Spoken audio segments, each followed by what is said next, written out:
Hello there, and welcome to today's webcast, Staying a Step Ahead of Workforce Challenges. I am Otto Dahl, the Senior Fellow at the Center for Digital Government, and I'm excited to serve as the host for today's webcast. Thanks for joining us. We're going to have a great session over the next hour. Before we dive into the content, I wanted to share a few brief housekeeping notes. We will email a link to the recording of this presentation to all registrants within 48 hours. Please use the recording for your reference or feel free to pass along to colleagues. We've designed this webcast to be interactive, and you can participate in Q&A with us by submitting your questions using the Q&A box at the bottom left of the presentation panel. Send in your question as they come up throughout the presentation, and we'll address as many of them as possible during the Q&A portion. For those of you interested in downloading a copy of the slides, you can do so by clicking the Webinar Resources widget at the bottom of the console. Also, during today's webcast, you will be able to connect with your peers via LinkedIn, Twitter, and Facebook. For those of you on Twitter, please use hashtag GovTechLive to share your key takeaways, quotes, and learnings from today's webcast. At the close of the webcast, we'll encourage you to complete a brief survey about the presentation. We'd like to hear what you think. If you are unable to stay with us for the entire webcast but would like to complete the survey, simply click the survey widget at the bottom of the screen to launch the survey. Otherwise, it will automatically pop up as soon as the webcast concludes. At this time, we recommend you disable your pop-up blockers, and if you are experiencing any media player issues or have any other technical problems, please visit our webcast help guide by clicking on the help button at the bottom of the console. Joining me today to discuss this topic are Chris Phillips, Development Services Director, City of Mount Vernon, Washington. Chris served 30 years in the United States Navy, where he attained the rank of captain. His last assignment was leading a diverse staff of over 9,000 sailors, 2,000 Department of Navy civilians, and numerous contractors in the day-to-day operations of the Naval Air Station at Whidbey Bay. From 2014 to 2016, he served as the Mokilto, Washington City Administrator and currently serves as the Mount Vernon, Washington Development Services and Facility Director. Chris has over 25 years of experience in facilities maintenance management. Also with us today is Luke Anderson, Enterprise Solutions Consultant at Dude Solutions. Luke comes from a background in energy automation and HVAC controls and has been with Dude Solutions for over 5 years. Luke serves as president of his HOA board, where he has proudly only been sued once. Luke and his wife, Alex, love to travel, especially with their dog, Roscoe. Luke's current role as Enterprise Solutions Consultant allows him to consult with leaders of communities across the country to help them manage safe, efficient, and clean buildings and infrastructure. The agenda for today is going to be, I'm going to try to give us a frame of context for today's session, and then our speakers will talk about the top 5 operations workforce trends for 2020, as you see them on your screen. And then we'll also talk to the challenge of and possibilities that you can get from using technology to help evaluate your efforts with the workforce and elevate ultimately your team's efficiency and effectiveness at the role that they play in your jurisdiction. Let me set the stage for today's discussion.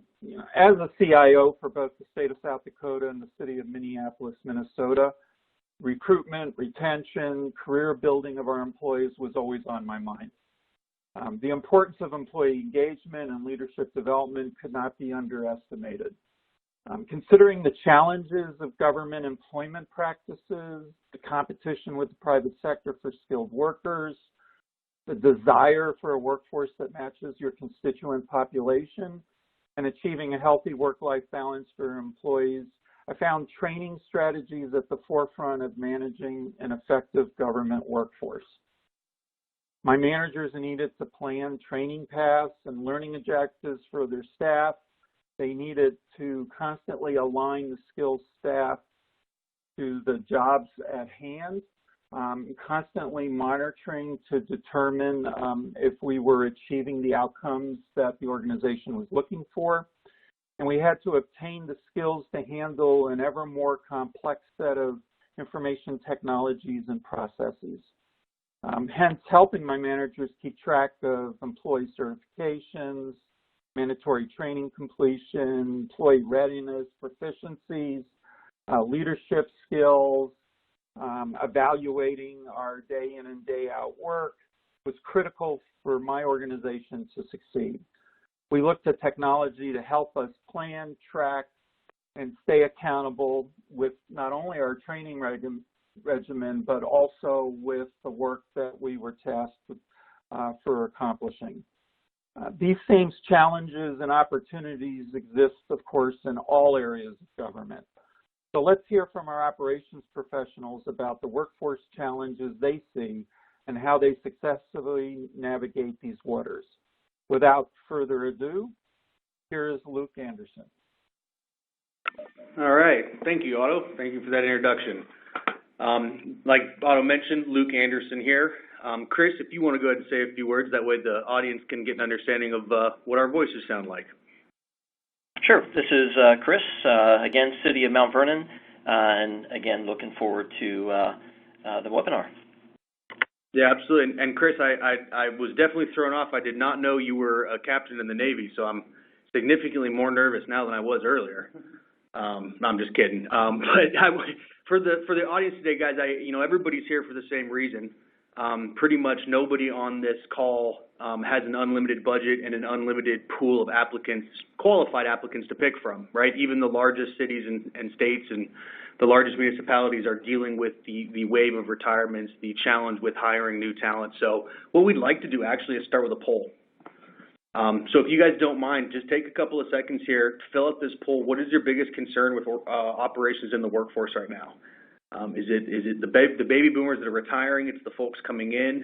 Is it getting the multi-generations to work together? We just want to get an idea of kind of where your guys' heads are at right now. And I will show the results here in just a minute, but give everybody a chance to fill out that poll.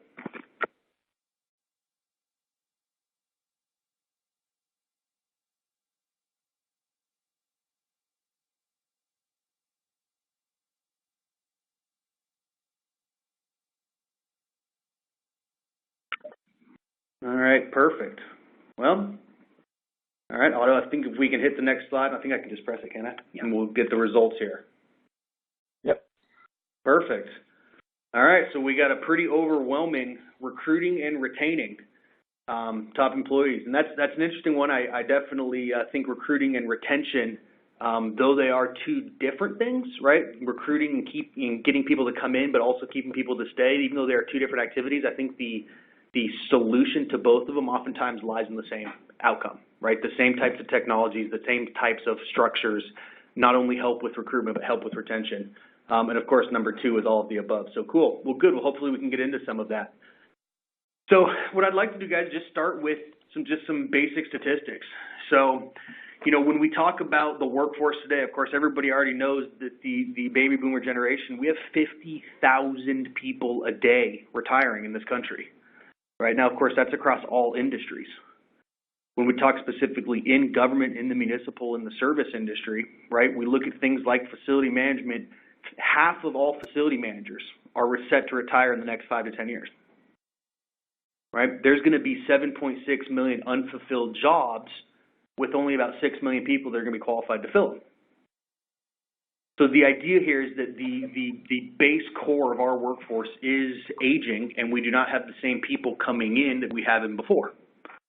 I think everybody here probably has a Susan and a Chuck, right? I've worked with plenty of Susans and Chucks, and I think there's two ways we can look at Susan and Chuck, right? And the great thing is everybody here, 45% of you talked about retention. And that is the exact mindset to have, because we're not looking at Susan and Chuck and saying, get out, we don't need you, we need technology, we're going to replace you. We're looking at Susan and Chuck and saying, you have so much history. You know where all the skeletons are buried, you know all the processes.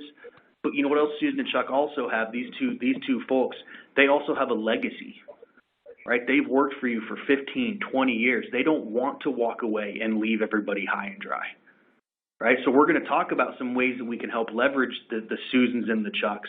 But the whole goal here is how do we take this market that's changing, not only retain the information and retain the talent, but also, like you guys mentioned, bring in the new ones.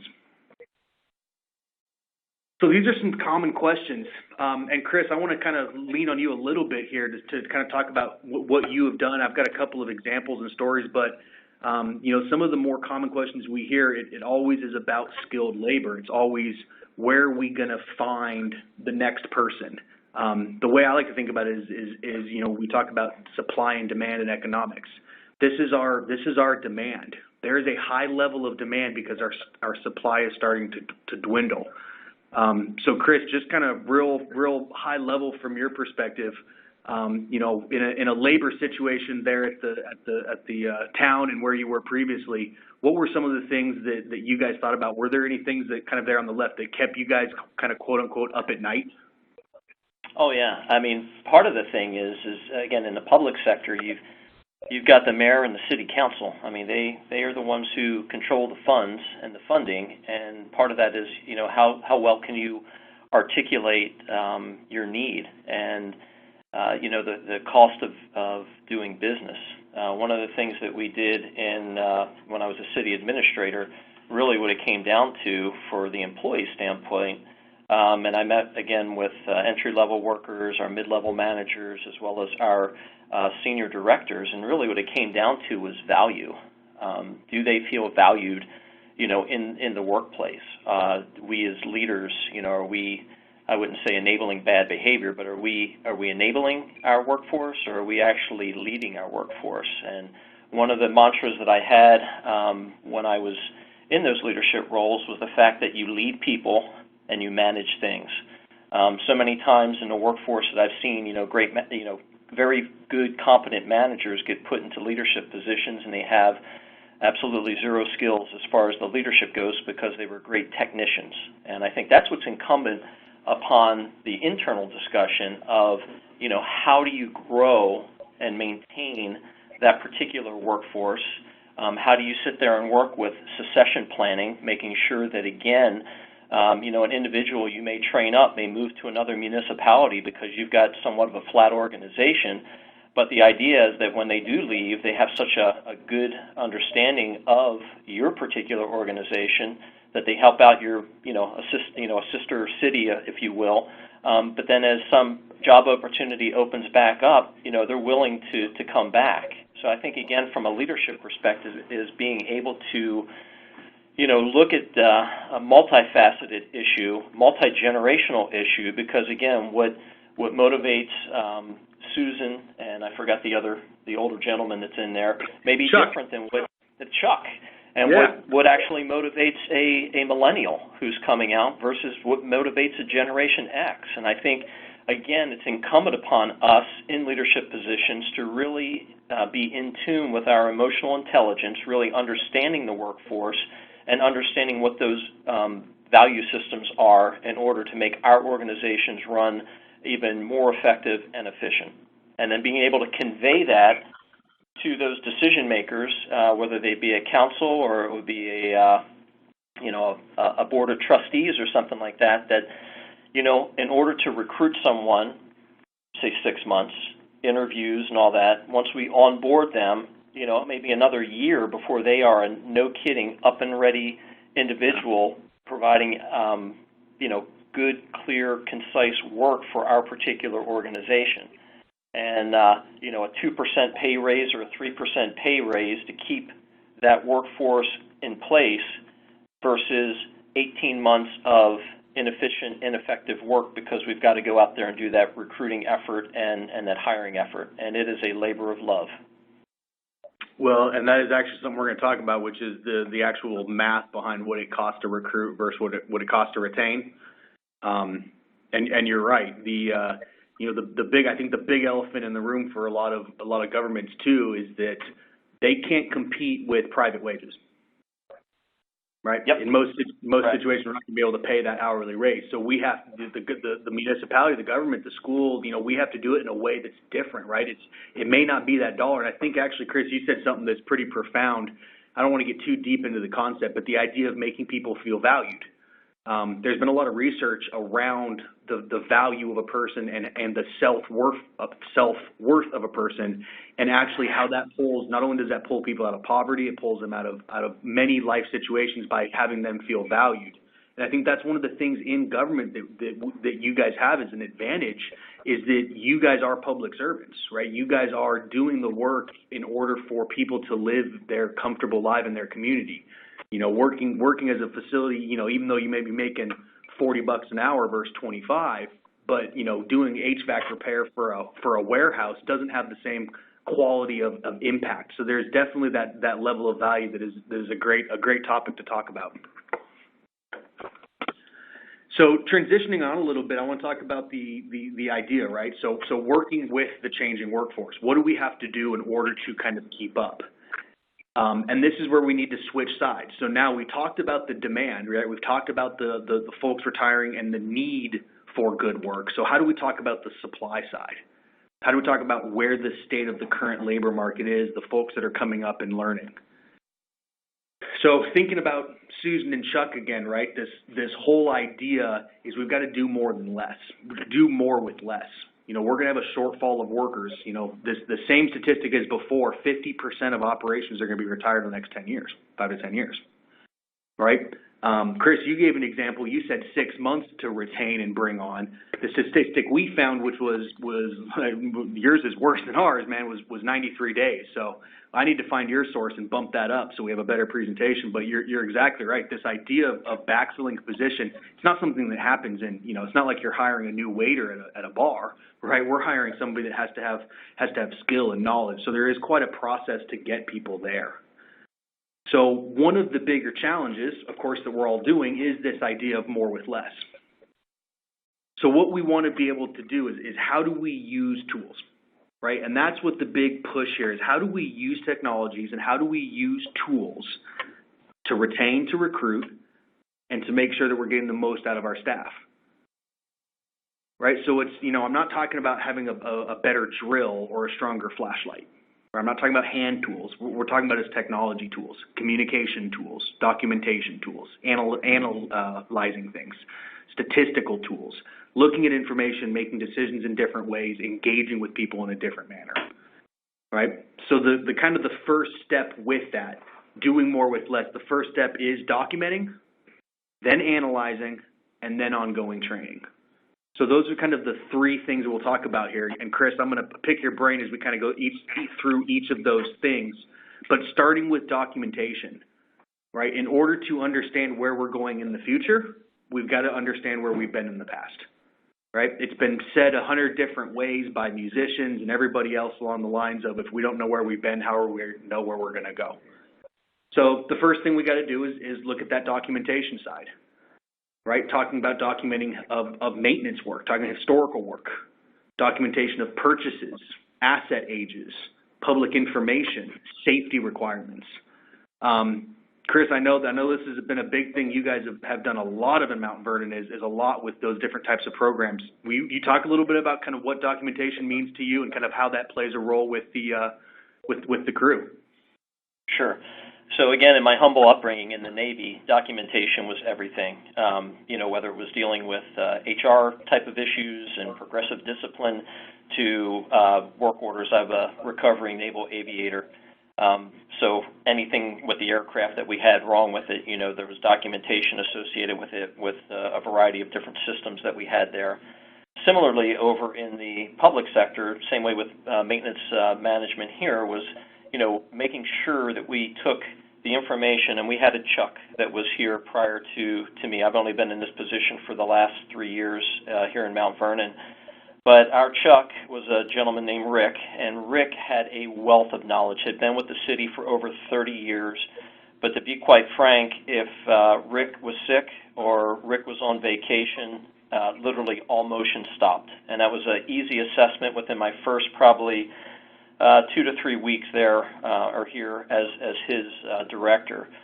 So one of the things that I needed to do was working with Rick was to sit there and ensure that everything that he had in his brain housing group somehow was taken from a thought, or this is the way we do it, or, oh yeah, we just contact this guy over in this other department to make these things happen, was to get all these standard operating procedures written down. And that was a monumental task. That's we're still completing pieces of that, but I'd say that we've got about a 90% solution right now with getting what Rick did, because Rick is now retired, with getting everything there. The other thing was, once we had those SOPs, or standard operating procedures, was to integrate that technology there, because everything was paper-based and we were just drowning in paper. And, you know, how do you sit there and take a look at your work orders, your PMs, or your preventative maintenance, and then also dovetail in facility renewal projects, because we had a backlog of almost $15 million worth of facility renewal projects. So what we have done is, with our custodial and maintenance force, is we bought Android phones, obviously working with Dude Solutions, and we were able to get this, our work orders taken care of from a standpoint of I didn't need people going in their computers. I could have a workforce that was mobile out taking care of the multiple buildings that we were responsible for and facilities that we were responsible for. We also were able to purchase a mobile work center. So we got one of the nice medium-sized vans, high tops, so that I could put a maintenance force together, kind of a quick reaction force, if you will, and get them to things as emergent issues were happening. I could easily pull people off of maybe one job and get them to another.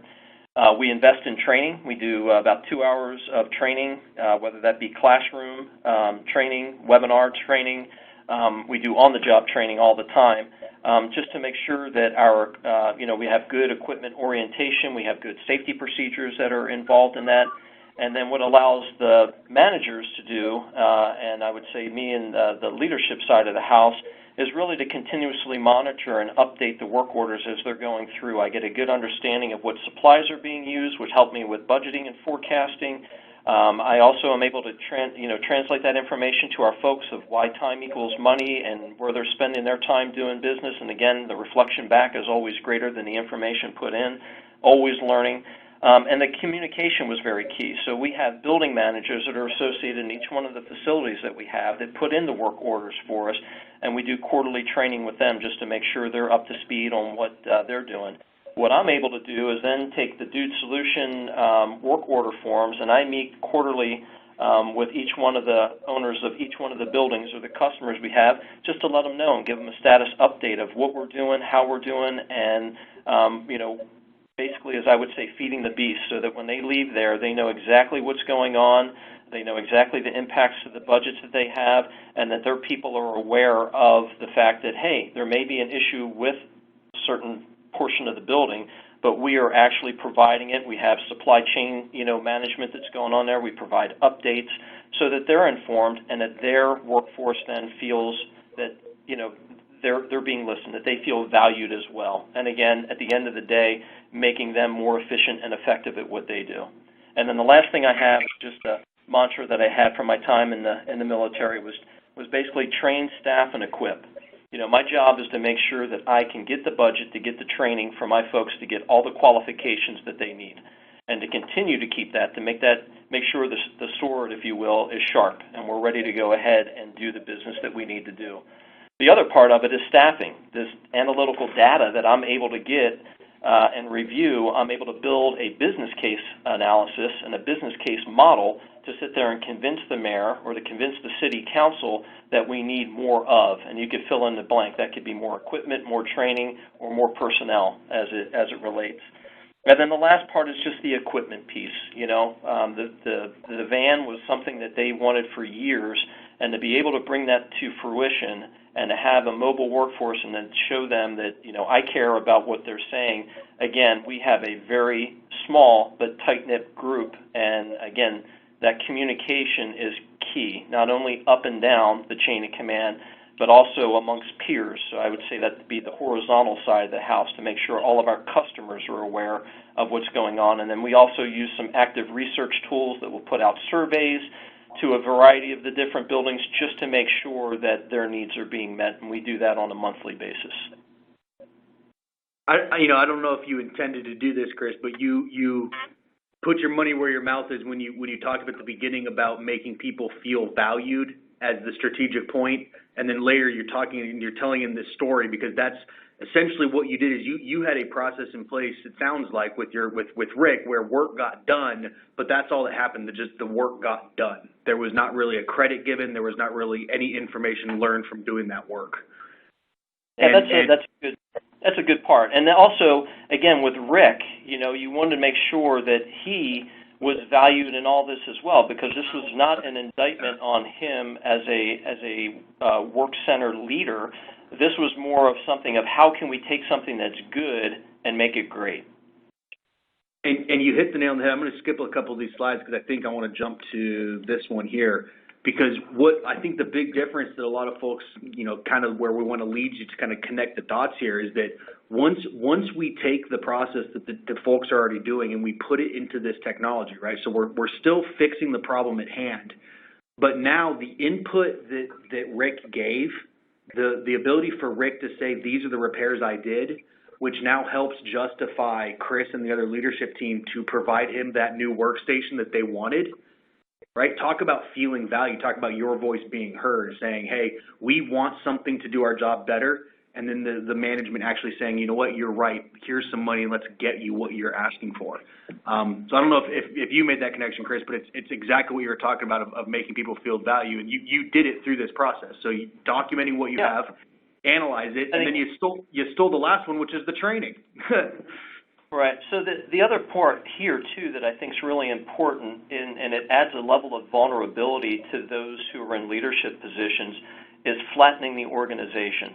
And when I mean flattening the organization, I mean me as the leader making myself vulnerable to the point of, okay, guys, let's figure out, and when I mean guys, I mean men and women, sorry, East Coast and public educated, but I mean, really flatten the organization, and let's figure out what the heck is going on, and once we figure out what's going on as a team, let's figure out where we want to go and what we want to do. We do that on a semi-annual basis.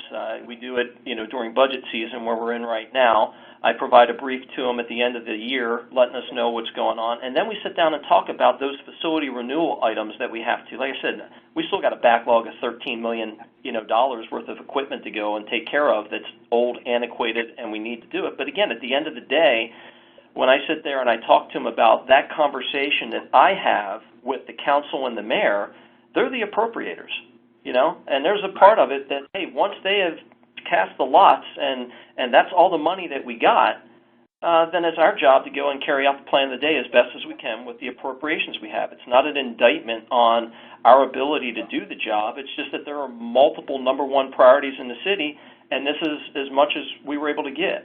And in that, I just want to share, the first year that we went through this process, we went from a $50,000 budget to $500,000. And then the second year, I was able to get, work with, it was like that $480,000. And then this year, it looks like we are really tight, although the economy is going great. There's a bunch of other competing priorities, and we're down to like 120, this particular year. But my operating budget for my work orders and my PMs has stayed steady. So all the contracts that I have to maintain the equipment and try to get a little bit more life out of them are all in place.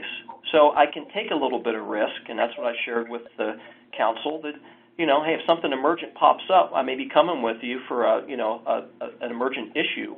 But for the most part, we've done exactly what we've said, and our folks can be proud of the fact of what we've done is building this program from the ground up. So hopefully that helps out too, and maybe you'll get some questions later on in the webinar. Just to clarify, Chris, when you say going through this, you went from 50 to 500, then the ops budget stays the same. Are you talking about the process of having technology for documentation in the team? Is that what you mean? Yeah, absolutely. So part of it was, part of it was being able to get the solution that we're talking about now. And again, we went with Dude Solutions as far as our work order, our PM, and our facility renewal software. But it's also all equipment that's there. So that general operating budget is probably close to about $200,000 a year to keep the facilities going. I'm talking above and beyond that of replacing those pieces of equipment that are just, they're old. For instance, we got an emergency generator here at City Hall that 1964 is a wonderful year. It was the year I was born. But to have an emergency generator for a building that has, almost 30,000 square feet of workspace in it, and that's what you're depending on if it goes out, this 50-year-old generator that's outside, we needed to do something with that. And again, like I said, so we'll knock that $13 million list down a little bit at a time as we get money that we can convince our Congress, the council, to go ahead and provide to us as the appropriators. But you know what? We have built a program that very easily I can let them know what the number one priority is, or the number one priority is as far as the facility renewal piece goes. All right. Boy, 50 years on emergency generator, you will not get that same life cycle in the next one. No. No. Don't make them like they used to. Or Rick is a genius with generator maintenance. Absolutely. No, we got some great guys that are like that have, again, right. You task them to do something, they're going to figure it out. Yep. And that's actually kind of a good segue, because what you just said is probably one of the larger concerns of most of the folks that are in this position, because as the Ricks of the world retire and the people that have that retire, and you talked about the millennials coming in, that skill set's starting to adjust. So, statistics from this skill set, I'm not going to read them directly to you, guys can read, but the idea is that essentially the skills to do a job are becoming less and less common. There are tons of reasons to talk about this, tons of reasons for it, right? There's the push towards college educations and the liberal arts degrees. There's the movement away from the trades crafts and working with your hands, just the kind of general sense of it. So there's a lot of things that have factored to it, but there's also a lot of things working for us, right? Working on the other side. I don't have a slide on it because I didn't act quick enough, but I want to throw out there, and Chris, I'm wondering, have you ever heard of or worked with the Mike Rowe Foundation or Skills USA at all? No, but we have similar things here that we're seeing. I would call this, again, if you talk about a chasm between workforce, it is like the size of the Grand Canyon. And we're in competition not only from the standpoint of the public sector, but also the private sector. So again, that salary disparity that we talk about, I could talk about my building official, my building inspectors. I got one that's probably in his mid-60s. The other one is in his early 30s. But between 30 and 60, just saying what you're looking at here, there is not a whole lot out there from the ability or the training of folks of what they could have. So this isn't like a small little chasm. This is across the United States where we're seeing this gap. So what we've done, we've worked with a few of the technical colleges that are located within our area about what is it that we need as far as technology. And we're talking, again, welders, HVAC, electrician, plumbers, all the above, because as you were mentioning, there is a vacuum in that area, and I think it's, again, somewhere in the mid-30s to like the 50s years of age, that there is just a gap. And then for the precious resources that are out there, we're seeing it with our contractors that we work with in the private sector. It is just very competitive to try to get somebody on board, which then goes back to that value statement that we talked about earlier. That's exactly right. And again, we can't, when I say we, I'm talking about municipal organizations, you can't compete on money. You're probably just not going to win very often. There's got to be other things. There's got to be pride in their work. There's got to be results. There's got to be technology. There's got to be other things that attract them to come. Agreed. Yep. Great. So, actually, that reminds me, and again, I don't have a slide for this one, but I encourage everybody on here, Google BMW aging workforce. It is a great article from the Harvard Business Review about what BMW did to deal with their aging workforce. And some of the examples are just downright fantastic. For instance, on the production line, there was part of the production line where they were working on the chassis that was at a low level towards the ground.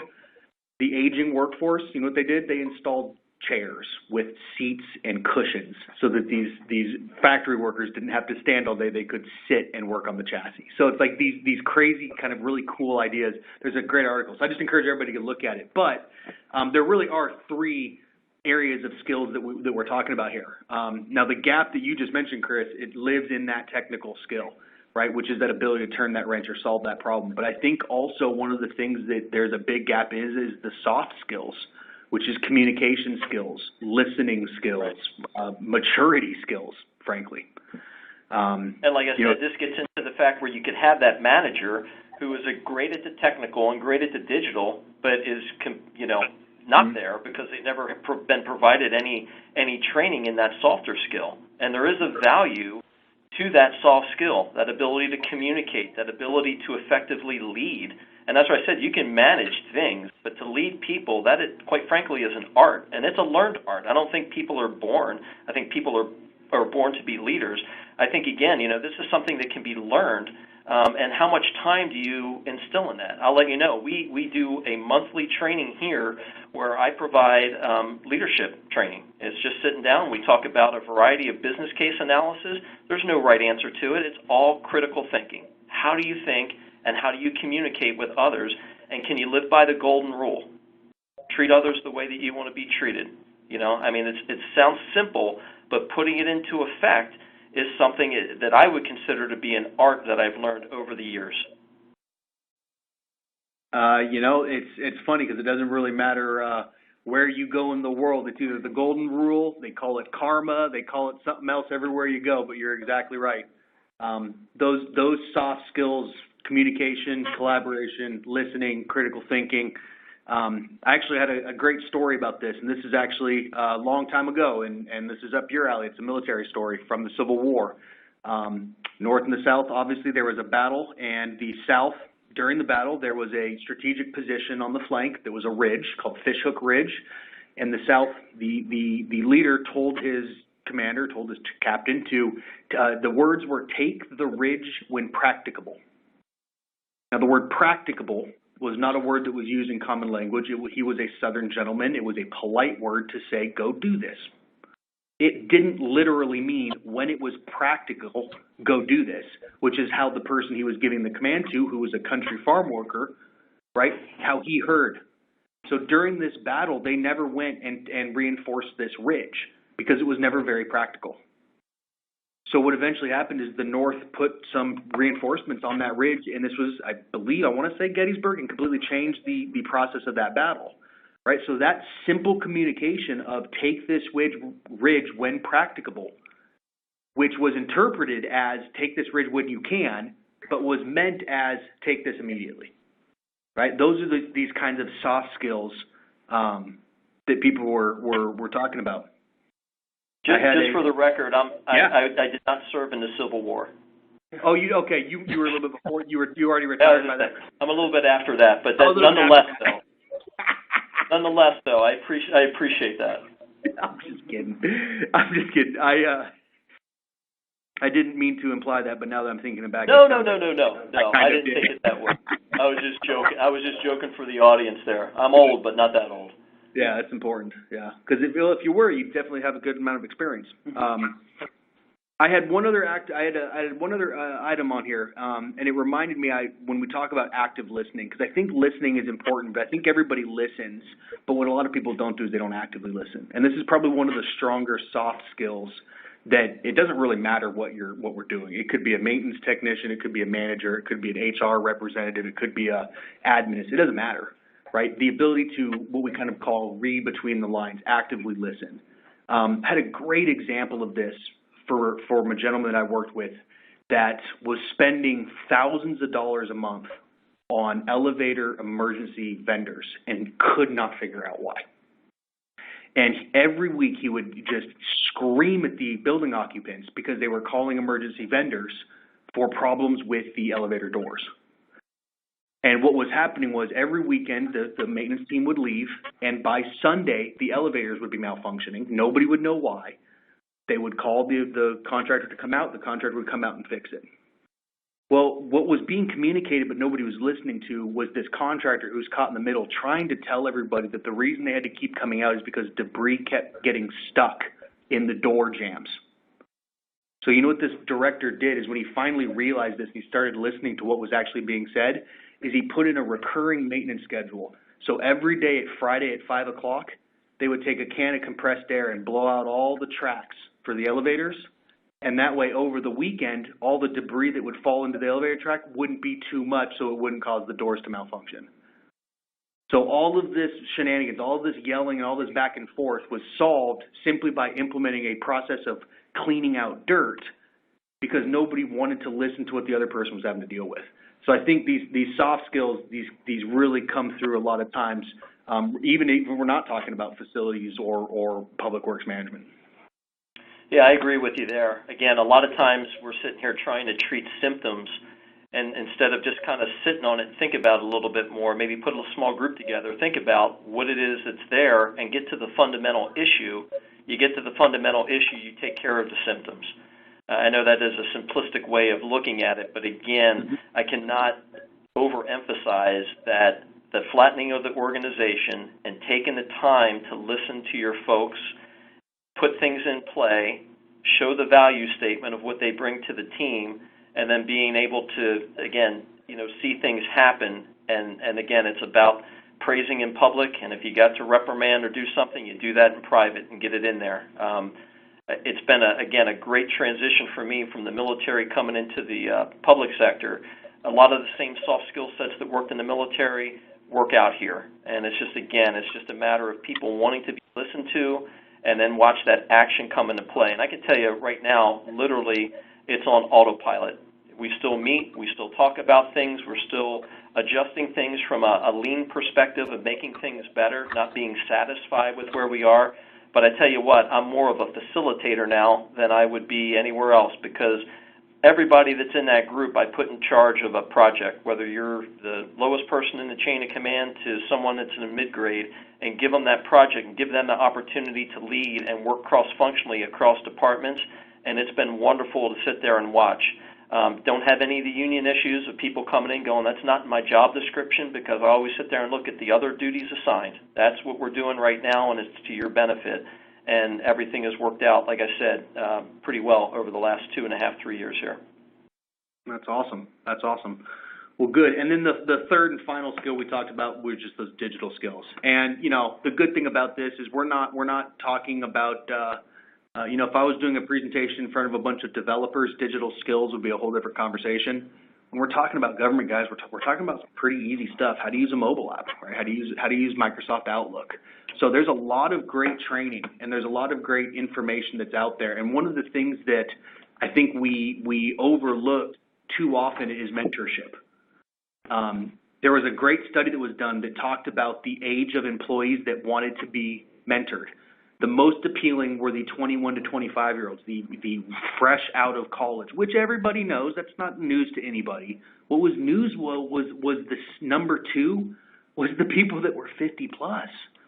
Now, when we're talking about mentoring somebody that's 50 plus, we have to be careful about what we're mentoring them on. We're not mentoring them on things like, how to do their job. They've been doing it for 30 years, right? What we're mentoring them on are the things that they haven't been doing for 30 years. Technology, right? A technology mentor is something we've really started to kind of talk about, right? Having somebody on the team, hey, they may only be the lowest level technician, but they know more about computers than everybody else in the department combined. Let's embrace that. Let's have that person be a technology mentor to other people. This idea of mentorship is really important, especially in this days and age, because, what we have 5 generations of people that are working together for the first time in history. Boomers, Gen X, Gen Y, Millennials, Gen Z, I can't name them all, I don't know what they all are, but the idea is we've got 5 different folks that they're all under one roof, right? It's never happened before, it may never happen again. Totally different communication styles. You mentioned that, Chris. I think I heard a great example. I wrote it down. So,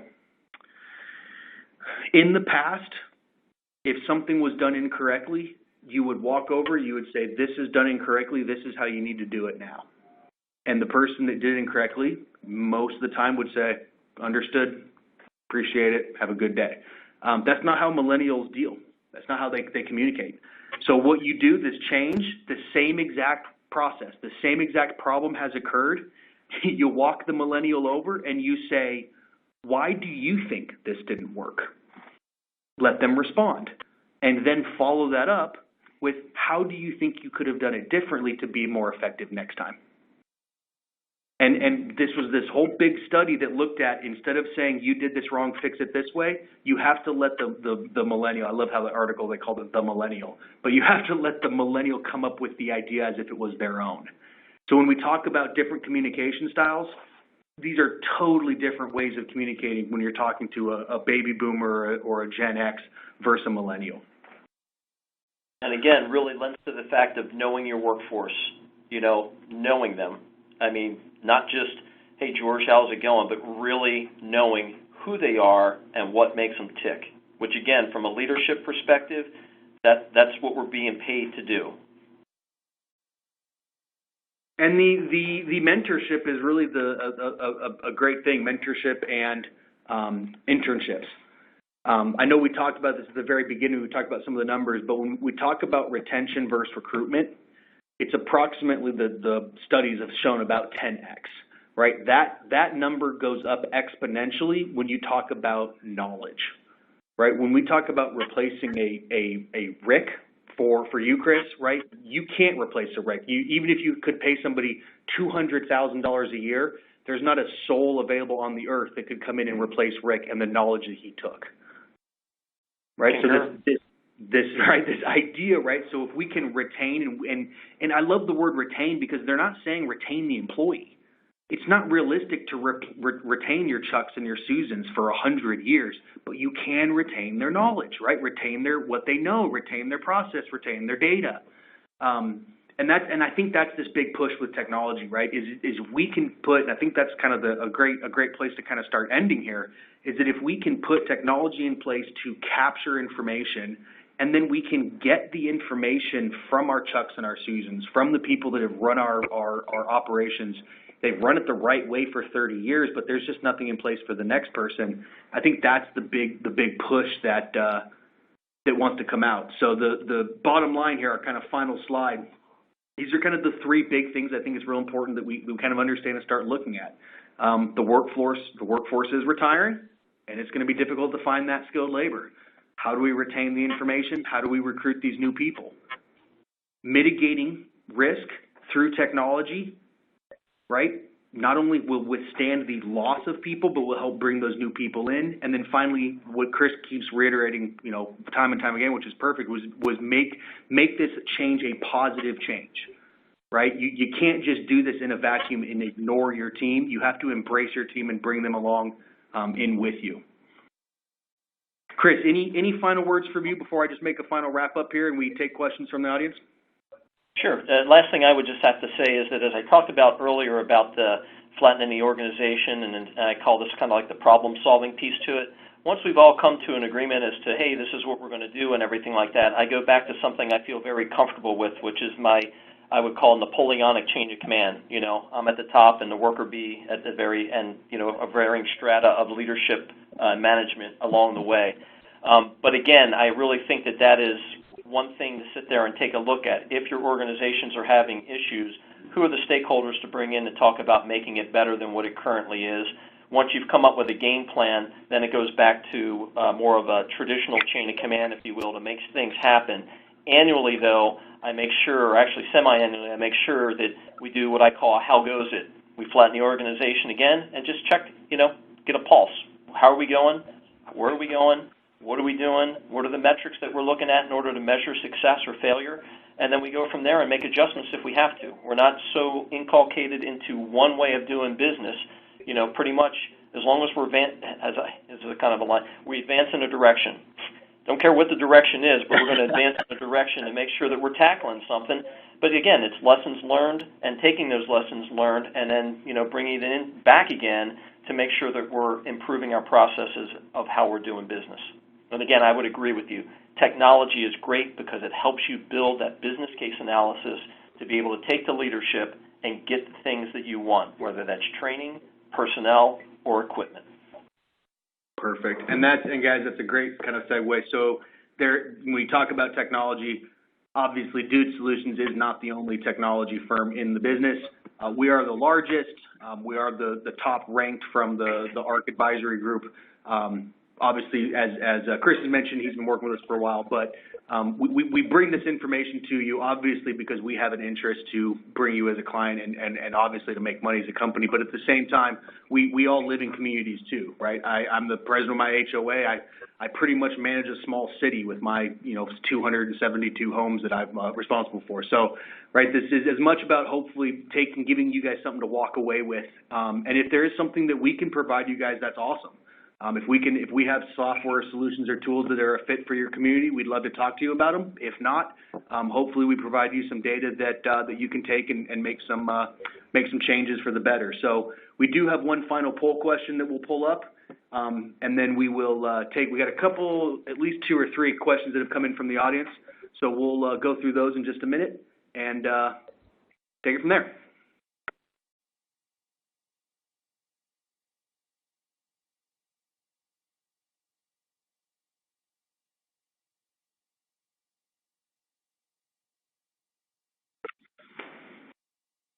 All right, Otto, if you don't mind, do you want to, I'm happy to read the questions, or if you'd like to read the questions, Chris and I can kind of answer them as they come through.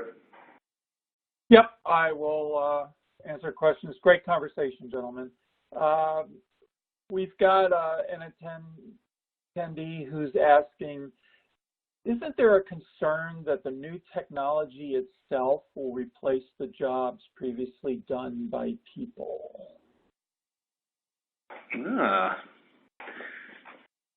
So I'll take a stab at that one. Then Chris, I'd love to get your input. I think there is a danger for that in certain industries.